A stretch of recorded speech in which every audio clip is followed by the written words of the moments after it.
All right, Rabbi, say good morning. Good morning. Let us begin by thanking all of our sponsors for this morning. Share to thank our Talmud Torah sponsors for the month of Cheshvan, Stephen Terry Zinn, for dedicating all the Shumer Drushos this month in honor of the birth of their granddaughter, Devorah Eliana Zinn, and a commemoration of the yahrzeit of Dr. Zinn's father, Bonim Tzvi Ben Chaim Zichron Livracha, Shmuel and Rabin Karapkin, and the Schilser of Fushlim of Rabin's cousin serving in the IDF, Binyamin Chaim Pesach Ben Moshe Chana, and a commemoration of the yahrzeit of Rabin's mother, Pes Samira Bas Chaim, Dr. Moshe and Ellen Gevant, in memory of Dr. Gevant's parents, Yaakov Meir Ben Moshe Leib, and Shena Bas Abba. Week of Learning sponsors, Judy Posner, in memory of Shimshon Laser Ben Moshe, Chaim Ben Elio Akoin, Daniel Yehuda Ben Shimshon Laser, Leah Sol, in memory of Selma Wolf. May her memory be an inspiration for us all. And Daf Yomi today, Paul and Kathy Palik, in creation of the yahrzeit of Rachel Imenu.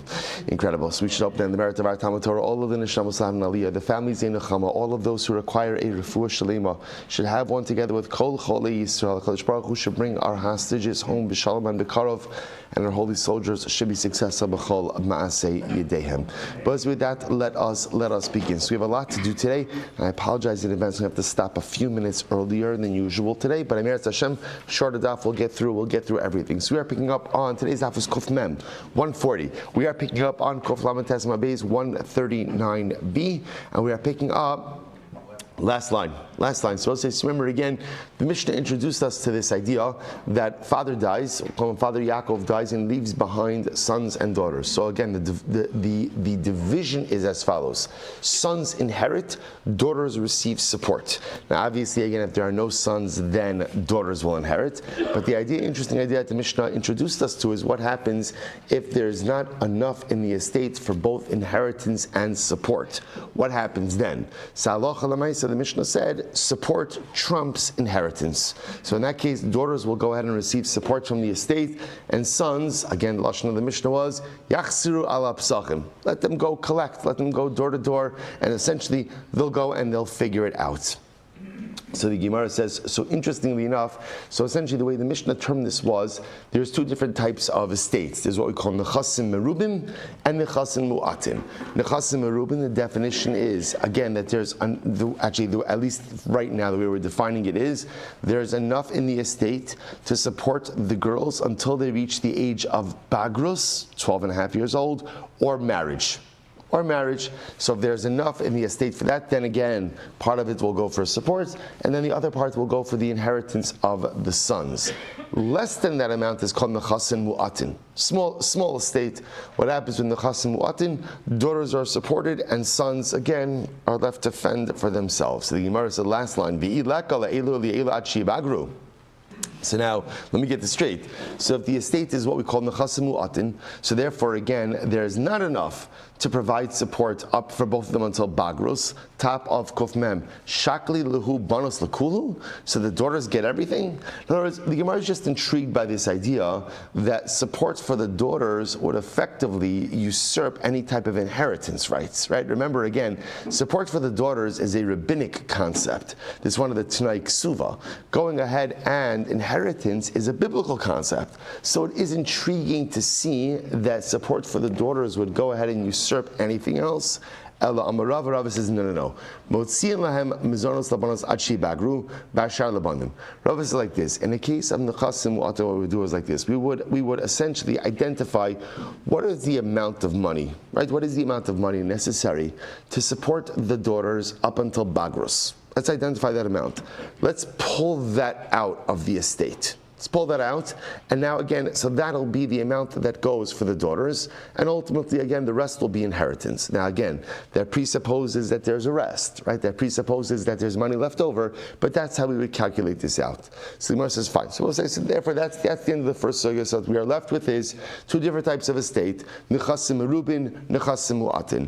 Nechasim Merubin means there's more than enough to provide for the support of the girls until they reach the age of bagrus or marriage, in which case, again, we'll allocate that amount, give the rest for inheritance for the boys. Nechasin mu'atin, less than that amount. So in other words, there's not enough to go ahead and support the girls until bagrus or until marriage. In that case, again, we'll allocate everything to the support of the daughters, and the sons will have to go figure something else out, not relying on inheritance. Now the Gemara brings a variation of this case, which is actually quite interesting. So Pshita, Merubin Vinismatu. So we'll say, what about the following case? So let's say Yaakov dies, he leaves behind an estate.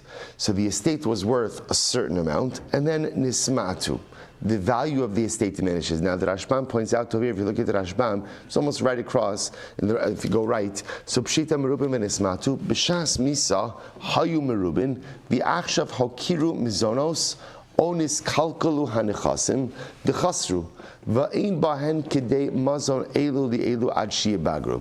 So we'll say this is very interesting. So now listen to the following scenario. So there's two different ways this case could occur, right? Either halacha l'maisa, that the value of the estate actually diminished, or the price of food went up.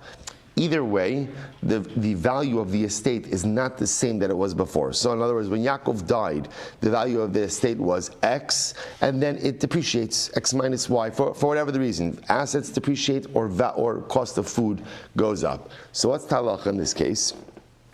I will say now, the idea over here is, as a result, there's not enough money in the estate to provide for the sons and the daughters mizonos up until the age of bagrus. There's not enough in the estate. So the Gemara says, so what happens in a situation like this? Kvar zachu b'hain yarshim.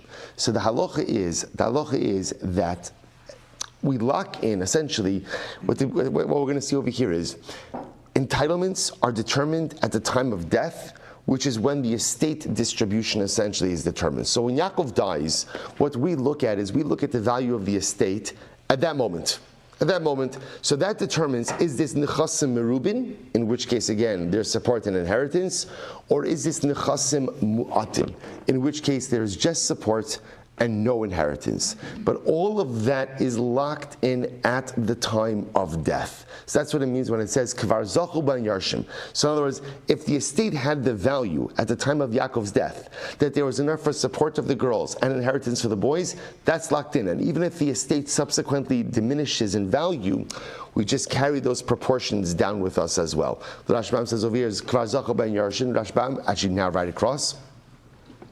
B'shas misas avihen, dekarinan bohu nechasim merubim, v'yikchu habanos chalkan hamagim kefi shuma shel shas misas avihen, v'abanim yirshu chelkam shayamagim ba'osasha. So let's say, for example, at the time of death, the way we value Yaakov's estate, just for argument's sake, let's say 30% was going to the daughters for support, and 70% is going to inheritance. Those ratios are locked in, and so now even though the estate subsequently diminishes in value, those percentages follow us. Fascinating. What about the opposite case? Mu'atin v'nisrabu mai. What happens if halacha l'maisa, at the time that Yaakov died, right, the estate was what we'll call nechasin mu'atin. And then what happens? Subsequently, the estate appreciates. So now what's the halacha in this case? So the Gemara says, on one hand, do we say Birshus Yarshin Kaimi? Hilchach Birshus Yarshin Shavua? Do we say that the estate is considered to be in the domain of the Yarshim, and therefore any appreciation belongs to the Yarshim, to the Yarshim in this context means the sons. Al Dilma Saluki Misanki Yarshim Ehacha. Or maybe not. Maybe, since at the time of death, this is what we call a nechasin mu'atin estate. Therefore what? What happens in the nechasin mu'atin estate, I will say? Sons get nothing, daughters get support. So effectively, the sons are removed from this estate, and therefore do not share in the appreciation, right? A fascinating shayla. Take a look at the Rashbam. The Rashbam says, Mahu, Mi mati rav chalabanim v'yitlu moser nechasim. Do we say that the appreciation goes to the sons, and therefore again they should take the additional amounts? Okay, so here's the case. So Yaakov dies, and at the time of Yaakov's death, the status of the estate was nechasim mu'atin. In nechasim mu'atin, daughters will get mizonos, sons will get nothing. The estate appreciates. So I will say, so now let's say it becomes a nechasim merubin. So the shaila is, who gets the appreciation? So on the one hand, we could say, well, an estate technically belongs to inheritors, to the son, therefore the son should get the appreciation. On the other hand, at the time of death, the sons were really removed from the estate because it wasn't the chasen mu'atin, in which case maybe only the daughters get the appreciation. Good kasha. Let's analyze. So Tashma, Tam Rabbi Yasi, Am Rabbi Yochanan, Yisomim shekadmu, umachru b'nechasen mu'atin. So this is actually very interesting.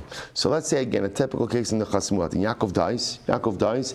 The estate is nechasen mu'atin. What's the halacha of nechasen mu'atin? Daughters get mizonos, sons get nothing. Let's say the sons went ahead and sold the estate. Right, so there was Reuven, Shimon, Levi, and Dinah and Leah. So Dinah and Leah, so now for nechasim mu'atin should get mizonos. Sons should not really get anything. But let's say Reuven went ahead and sold the estate property. What's the halacha? So the Gemara says, Ma shemachru machru. Even though Reuven should not do this, if he did it, it works. What does that show you? That even in a case of nechasim mu'atin, the sons own it. So it's almost what's happening over here. It's fascinating. In the case of nechasim mu'atin, what's coming out there is as follows: the sons own it. They just don't get to collect on it. In other words, you can't abrogate the halachas of Yerusha. We've seen this so many times before, right? This is the way it works. Yerusha is a biblical concept. So the Torah says that when Yaakov dies, his estate goes to his sons. Now it happens to be that the Rabbanim step in, right? Chazal step in, and Chazal say, whoa, hold up. If it's a small estate in nechasim mu'atin, we're going to allow the daughters to collect their mizonos before you get any Yerusha. But the sons still have an identity as inheritors, which is why if they go ahead and they sell off the estate, as much as that is illegal and they should not do that, it works. What does that show you based on this? If when Yaakov dies, it's nechasim mu'atin, and subsequently the estate appreciates, who should get that appreciation? The sons. The sons. Beautiful. So Rav Yosef, Rabbi Yirmiyah, so both say, so therefore again, Salach al-Maisa, turns out that if, when Yaakov dies, it's nechasim merubin, and it subsequently depreciates, the percentages of mazonos versus Yerusha are locked in at the time of death, and those are applied even then subsequently to nechasim mu'atin. If on the other hand, when Yaakov died, it's nechasim mu'atin, and then the estate appreciates, so as much as nechasim mu'atin, only daughters get mazonos, sons don't get Yerusha, halach al-Maisa, the sons will share in the appreciation. Okay, beautiful. Let's go weiter. Yasser Rabbi Yirmiyah kameid Rabbi Avo v'kabay minei. Supposed to see some really interesting cases over here. So Rabbi Yirmiyah was sitting in front of Rabbi Avo, and he asked him the following shilas: Al menuso mahu shetemait b'nechasim. So Rabbi said, this is fascinating. So now, what we begin to see is the son-daughter share, the son-daughter relationship in the estate is fundamentally determined by how you categorize the estate. Is the estate nechasim merubin or is it nechasim mu'atin? So here's the interesting shayla. Let's say Yaakov dies and Yaakov is married to Rachel. So now the shayla is like this: the estate has an obligation to support Rachel. That's one of the Tanai Ksuva. So the shayla is as follows. When calculating whether or not the estate is nechasim merubin or nechasim mu'atin, do we subtract out the amount of support that the estate is going to be chayiv to Rachel or not? Right? Because we'll see. Should we take that out? Should we take that out of the pot, so to speak? And then do we look at the estate minus that amount in order to determine whether or not it's nechasim or nechasim mu'atin? Such a good shayla. Ma'ashet temait ben nechasim. So mi aminan. So do we say kevan? So we'll say. By the way, you can see that could have major ramifications. In other words, you could have an estate that is nechasim merubin, but then when you go ahead and you identify the amount of mizonos, now obviously mizonos is going to be a projection.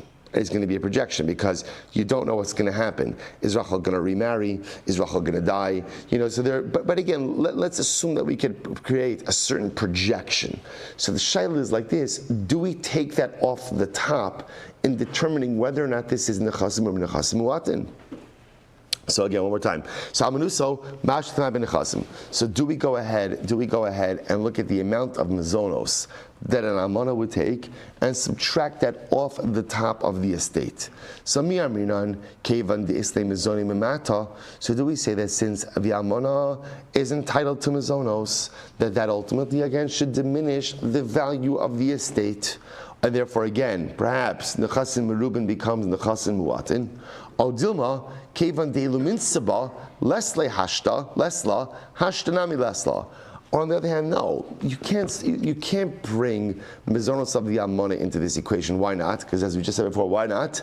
It's a variable. What's the variable? Maybe, she'll meet someone nice during Shiva, right? And go ahead, right? And remarry afterwards. You never know. There's a lot of people in and out of the house, right? So maybe Lamais, again, she'll get remarried relatively quickly. And therefore, again, maybe Mizonos doesn't factor in.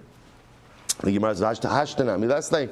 Furthermore, imtim salomar kevan de ilumin saba lesla hashta nami lesla. So okay, so let's assume for a moment that maybe when calculating whether or not this is nechasim merubin nechasim muatin, maybe we don't take into account mizonos of an almana.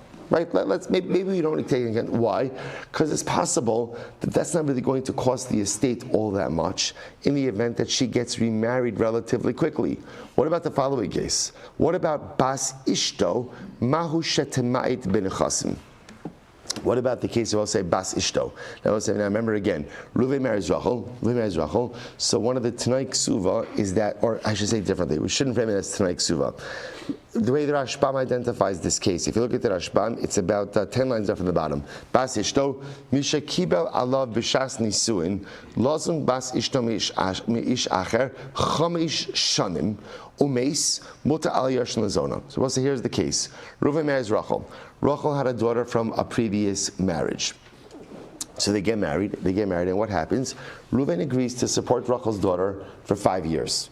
Now both say, that is a blanket obligation of support. So whether Rachel's daughter is married, unmarried, Reuven has agreed to support her. Now what's there in this case and the previous case? Right? In the Mazonos of Almana, what was our problem? We didn't really know how much that obligation would be worth or not worth, right? In other words, how long is she going to be supported? Is she going to marry, remarry, die, not die? Again, this case is a little bit easier to quantify because here, Reuven has committed himself to 5 years of support for Rachel's daughter. So just to plug this into the case. Reuven marries Rachel. She's coming in with a daughter from her previous marriage. Reuven agrees to support her daughter for 5 years. Now Reuven dies. So now the shaila is, do we take that amount of support and subtract that off the top of the estate? Now that's very important to us because that may be the difference between what? Nechasim merubin and nechasim muatin. So do we remove that from the estate, do we subtract that off before we determine what type of estate this is? On one hand, on one hand, we can say, look, this is an absolute obligation, right? So even if this daughter marries, Reuven or Reuven's estate is still on the hook, right? Is still obligated to go ahead and pay her this money. O Dilma, kevan di'ilu mesa lesla v'lo mamata. On the other hand, if she dies, then ultimately Reuven is not, or the estate is not obligated to pay her back. So we'll say, so this is question number 2, right? So again, question number 1 was support for the almana. Again, we'll say, remember, just keep your eye on the ball over here. The nice part about this sugya is we understand that essentially, for our purposes right now, there are 2 different types of estates. What are the 2 different types of estates? Nechasim merubin and nechasim muatin. In nechasim merubin, everyone's happy. Daughters get support, sons get Yerusha. In nechasim muatin, daughters get support, sons effectively get nothing. Although they don't really get nothing because, as we've demonstrated, that's what? They still really are called Yarshim. They're still called Yarshim, and therefore, should the estate appreciate, they get that appreciation. But at least initially, they don't get any type of payout. So now, what we're trying to figure out is, if the estate has expenses, do we take off those expenses from the amount of the estate before we determine if it's a nechasim merubin or nechasim mu'atin estate? That's the shaila. So question number one was amana, right? Mizonos of an amana. Question number two was Ruvain agreed to support his wife's daughter for an objective amount of time. Do we take that out? V'imtim salomar. So let's go back there. Maybe you'll say, maybe you should say by the case of the daughter, we're not going to subtract out that amount, right? Why not? Because Lamaisa, that's also a variable. Just like mezonos of an almana are a variable, right? Are variable. So you can't subtract that out because you don't know what's going to happen with the almana. Is she going to die? Is she going to get remarried? Same thing with the daughter. Maybe the daughter ultimately, again, is going to die also. Therefore, you don't subtract it out. What about the following case? Just so you keep a tally. The way that Rambam Paskins so far is Rambam Paskins, you do not subtract out the mezonos of an almana because it's a variable. You do also Paskins, you do not subtract out the amount of money owed to the daughter.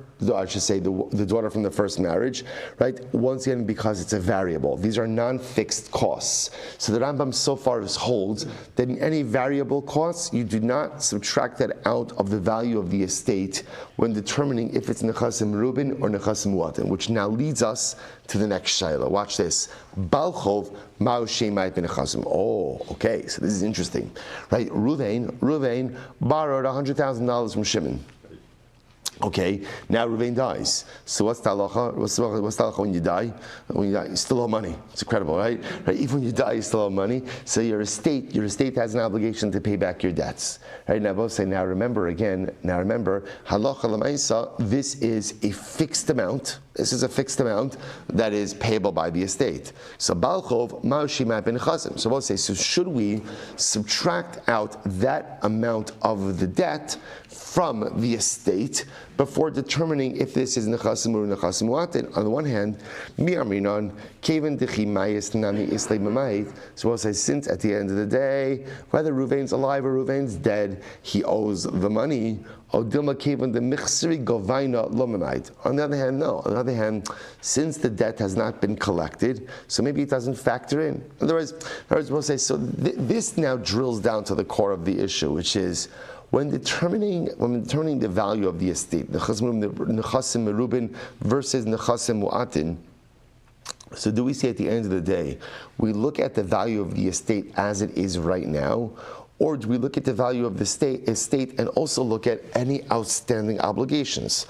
And now we can make a distinction between what we'll call variable obligations versus fixed obligations. So variable obligations, maybe we could say because you can't determine the amount of it, we should not go ahead and bring it into the equation over here. So the mezonos for an almana, the mezonos for this daughter of Rachel, those are variable.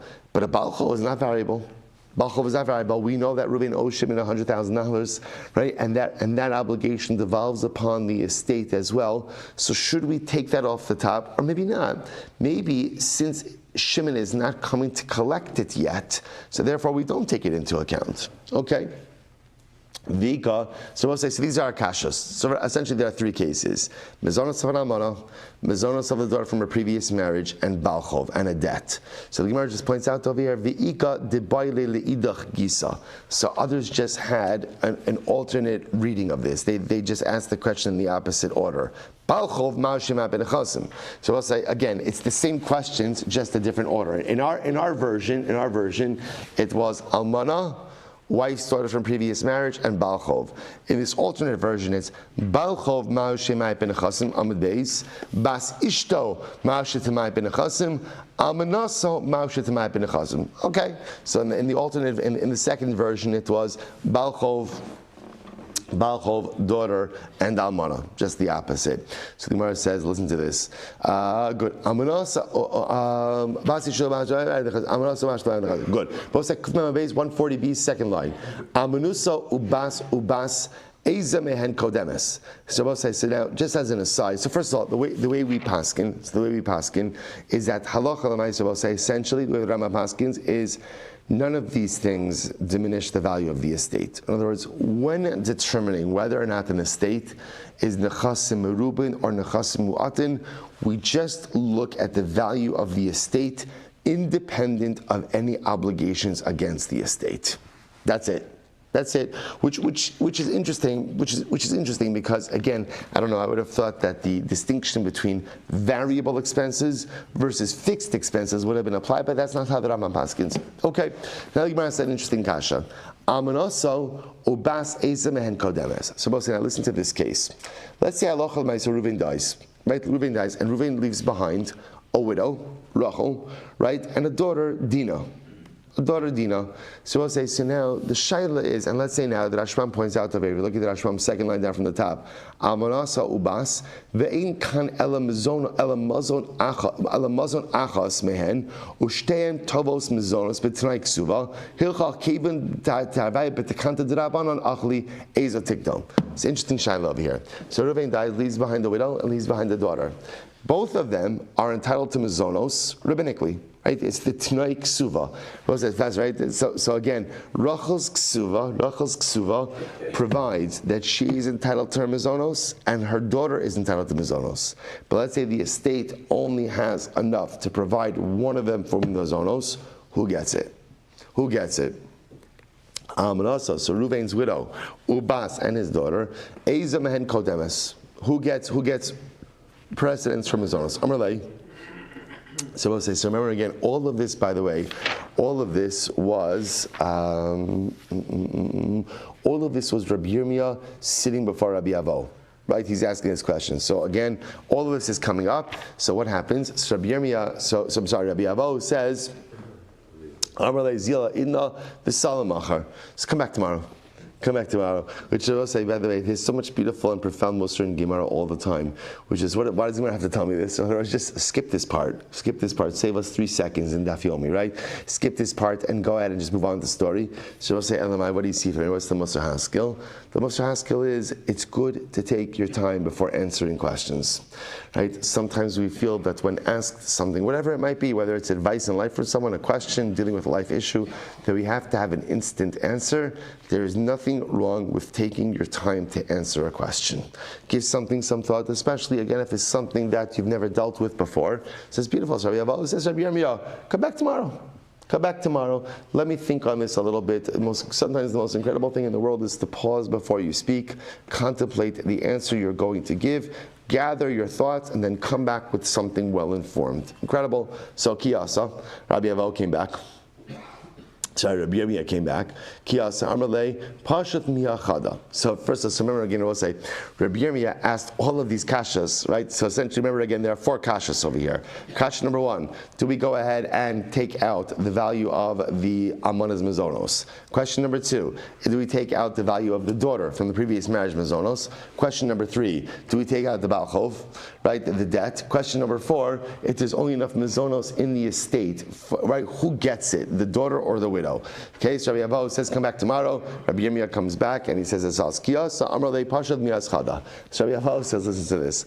Let me answer at least one of your questions. Then Rabbi Abba Amrabasi, Asu Amana Eitzel Abbas, Kibas Eitzel Ha'achin B'nechasim Mu'atin. So Rabbi says, interestingly enough, Rabbi Avo only answered question number 4, didn't answer the previous 3. And he said, I'll tell you like this. Chazal went ahead and said that an amana, right, when there is a choice between, in other words, only enough mazonos for one person, and both the amana and the daughter are claiming it. So Rabbi Abba said named Rabasi that an amana by a daughter is like a daughter by brothers when it comes to nechas and mu'atin. What does that mean? Ma bas etzel achin, right? Just like a daughter when it comes to a daughter when it comes to sons. By nechas and mu'atin, habas nizones va'achan yishol ha'psachim. So again, the daughter gets support and the sons fend to themselves. Af amana etzel abas, amana nizones va'abas tisha ala psachim. So Rabbi says, listen to this. So essentially, a daughter by an amana is like, or I should say, an almana by a daughter is like daughters by sons. Just like by nechas and mu'atin, daughters get support, sons get nothing. So too, when there's only enough mazonos for one of them, the almana gets it, not the daughter. Incredible. We'll say absolutely incredible. And that is halacha l'maisa.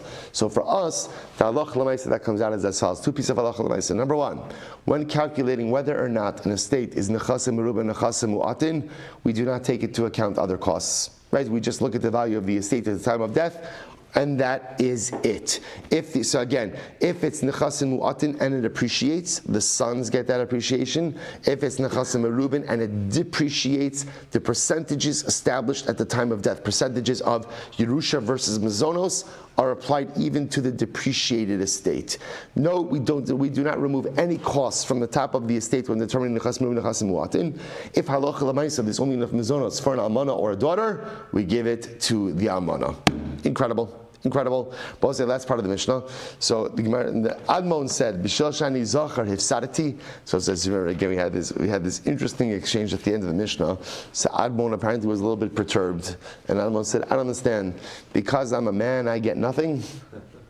Otherwise, because Admon was commenting on the case of nechasim mu'atin. So in the case of nechasim mu'atin, the Mishnah said daughters get support, sons literally go and beg. Again, by the way, both I want to point out, just go and beg is not Chazal encouraging people to go around and beg, right? Just yachzor psachim is an expression for go figure it out.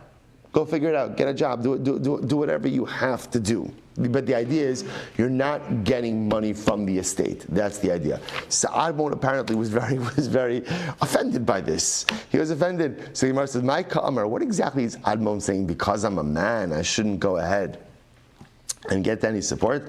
This is beautiful. So Admon says again, because I'm a man, and this lashon over here is very interesting. So ultimately again, and I am roi. I will say that this lashon is interesting. This lashon can mean I'm obligated in mitzvos to a heightened level, or in a basic level, again, I'm someone who learns Torah. So because I'm someone who learns Torah, I shouldn't get Yerusha, to which the Gemara says, I don't understand, what does that mean? The Gemara says,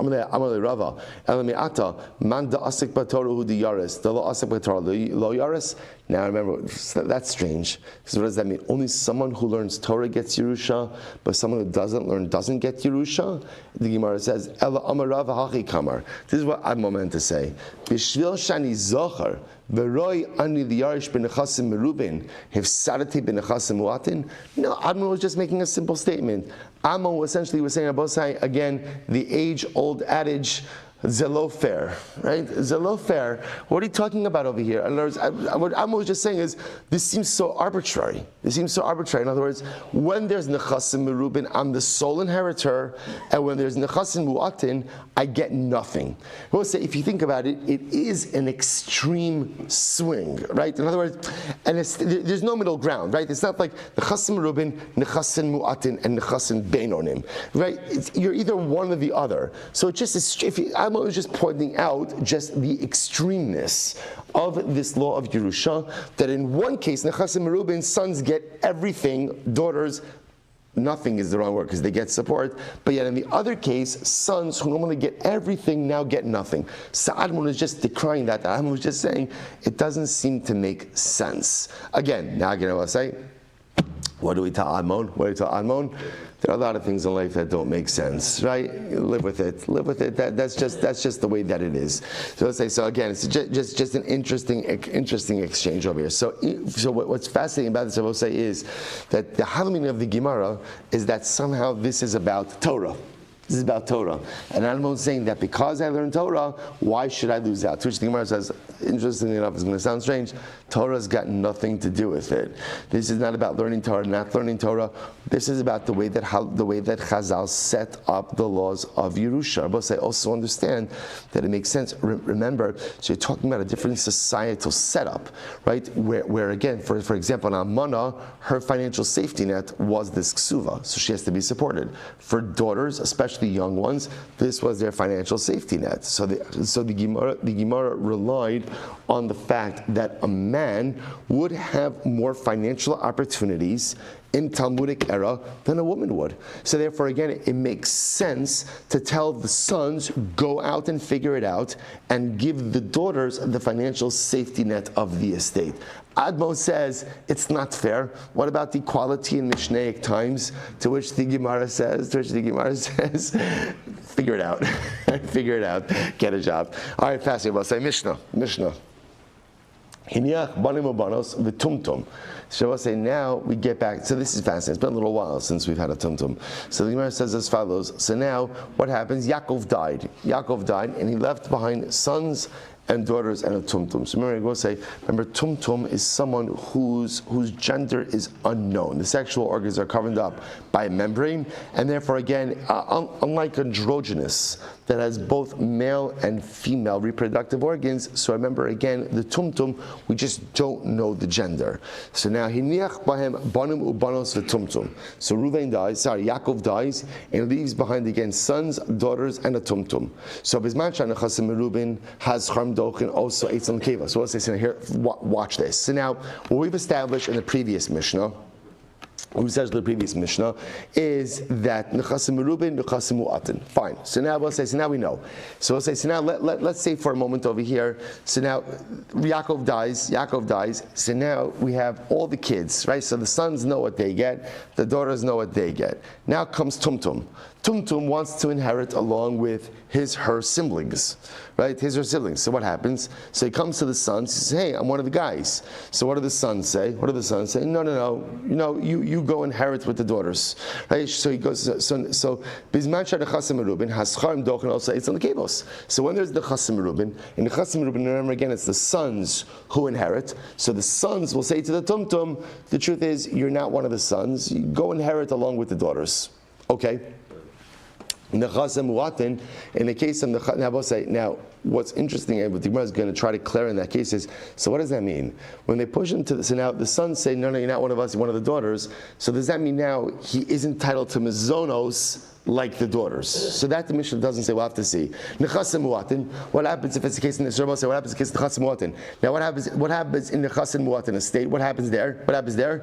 Daughters get mezonos, boys get nothing. So the tumtum shows up. Who does he show up to? He shows up to the girls, and he says, "Hey, I'm one of the girls." Right. So he says, "I'm one of the daughters. I'm entitled to mezonos." Hanekevos dochos osa esos charim. So what happens? The daughters say to him, "No, you're one of the boys. You're one of the boys, right?" And so the tumtum, unfortunately, is at a Yerusha disadvantage, because essentially, again, each cohort could say to him, "Prove that you are one of us."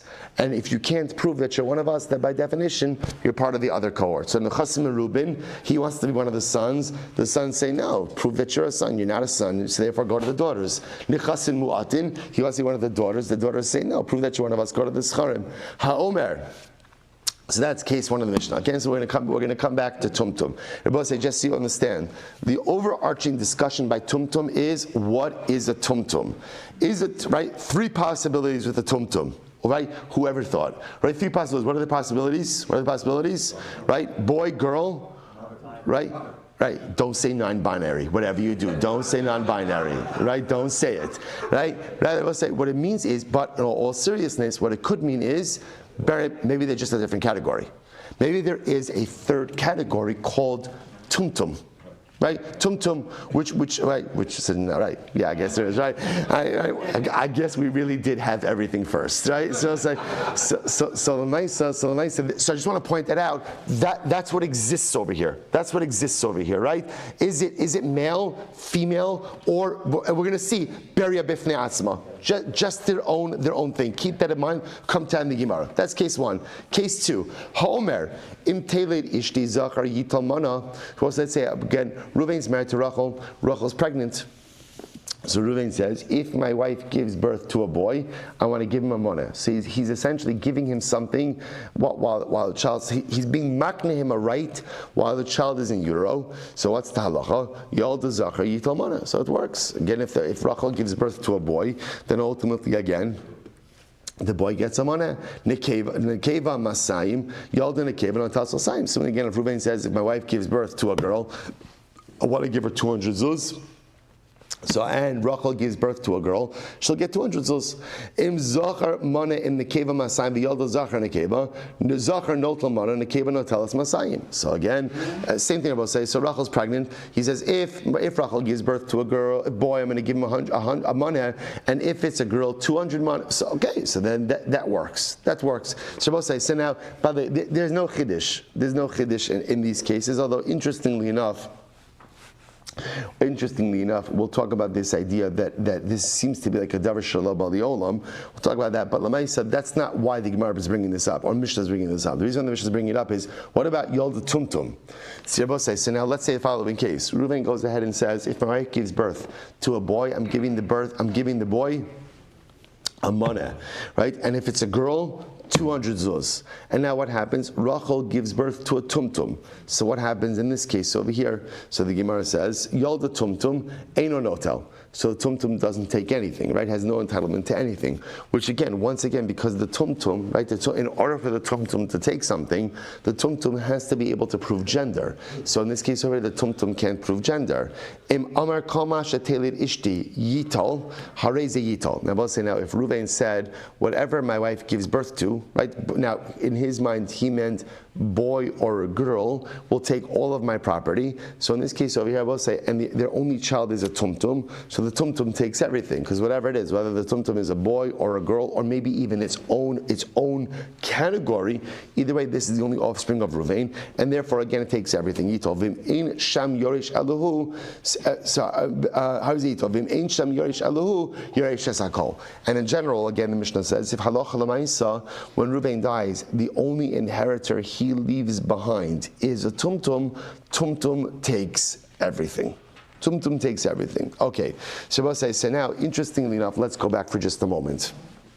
So you remember again, part one of the Mishnah was as follows. So what happens? Reuven goes ahead, or say Yaakov leaves behind sons, daughters, and a tumtum. Right, sons, daughters, and a tumtum. Yaakov dies. So now again, what happens? So the Mishnah says, if it's Nechasim Merubin, so what's going to happen? Tumtum is going to come to the sons, and he's going to say, I'm one of the sons, I want to inherit like you. What did the Mishnah say? The Mishnah say the sons could push him to the girls. Push him to the girls and say, you inherit along with the girls. So we'll say, so here's what's interesting. So the Mishnah is clearly indicating to us that sons have the ability to prevent him from inheriting with them. The shaila is now what? So does he inherit like a daughter? Right? In other words, well, he won't inherit, but what will he be entitled to? Mizonos. So can he claim mizonos, right, like the daughters or not? So dochin oso v'shakal kabas. So are we saying that the sons could kind of deflect his claim? But yes, he will inherit like a daughter, i.e. he'll get mizonos. But here's the problem. V'hakatani seifa yolda tumtum eino notel. But we said in the seifa of the Mishnah, right? The seifa of the Mishnah that what? That if halacha l'maisa again, right? A man said, if my wife gives birth to a boy, he gets a mana. A girl masayim, and she births a tumtum, that child gets nothing. So it sounds like then tumtum is really its own category, neither a son nor a daughter. Amra Abaye says, Dochin oso ve'ein lo. You're right, what the Mishnah means is like this. In case number one of Nechasim Merubin, where the tumtum comes to the sons and say, hey guys, I'm one of you and I want to inherit along with you, the sons can say to tumtum, no you're not, go to the girls. But if the girls can also, what could the girls say? What the girls say? Go to the boys, right? So the Mesa, essentially each group could deflect him, and he doesn't inherit with any of them. The Rava says, no. Dochin also v'yeshlo. No, what it means is the sons could go ahead and deflect into the daughters, and he wouldn't inherit along with them. So I'll say, so that's a machlokas. What do you do with the seifa? The seifa asan of Rabbi Shmuel Silber. The seifa is Rabbi Shmuel Silber. What's Rabbi Shmuel Silber? Rabbi Shmuel Silber says, Yolda tumtum v'androgynous. Rabbi Shmuel Silber omer im kedusha chala alein. Now we'll say, what we're going to see over here is that Rabbi Shmuel Silber holds that tumtum is a category on its own. Now it happens Rabbi Shmuel Silber's case is a totally independent case by karbanos. This is talking about over here, if halacha l'maisa, you have an animal, the animal is giving birth to a firstborn. Normally a firstborn animal has kedushas bachar. You don't want the animal to have kedushas bachar, so what can you do? You could be makdish the animal in utero. Now we'll say, now again, depending if the animal is male or female, will determine what type of carbon it is fit for. But you could be makdish it in utero. Shimon Gamliel says, but if the animal is a tumtum, then ultimately again no kiddusha devolves upon it at all. No kedusha. Shabbos so the Gemara suggesting is as follows. There's a machlokes in Mishnah. Essentially, there's a machlokes in Mishnah. What is a tumtum? So the first part of the Mishnah seems to indicate that the sons could deflect the tumtum to the daughters. Now the shayla there is machlokes Abaye and Rava. Does tumtum inherit mizonos like the daughter or not? So Abaye says no. Rava says yes. Now what's the logic over here? So Abaye will say, well look, the same way that the sons deflecting to the daughters could deflecting to the sons. Right? They could keep ping-ponging back and forth. On the other hand, Rava says no. We'll say, here's what we know about a tumtum. A tumtum is either a boy or a girl. It's either male or female, so it's one or the other. So therefore, a tumtum should be entitled to at least the least valuable position in an estate, which in the case of Nechasim Reuben is who? Is the daughter. So therefore, again, Rava says the sons could deflect into the daughter, but he will at least get mizonos like a daughter. So that's nachos. But the Seifa is introducing us a new opinion. So according to Abaye and Rava, a tumtum is either a boy or a girl, right? Male or female. We just don't know who. So the shaila is, can he collect, can he not collect? Rabbi Shmuel Silber is the same. Rabbi Shmuel Silber says, no. A tumtum is neither male nor female. A tumtum is its own category, is a beria bifnei atzma. And as a beria bifnei atzma, Rabbi say it has a totally separate set of halachas. Rabbi say, apologize, I have to stop, we have to end a few minutes early today. We'll stop over here for today. We'll pick up, and now, again, Rabbi say, we've just blown open the wide world of tumtum, and Hashem, more to come tomorrow. Again, we'll see whether or not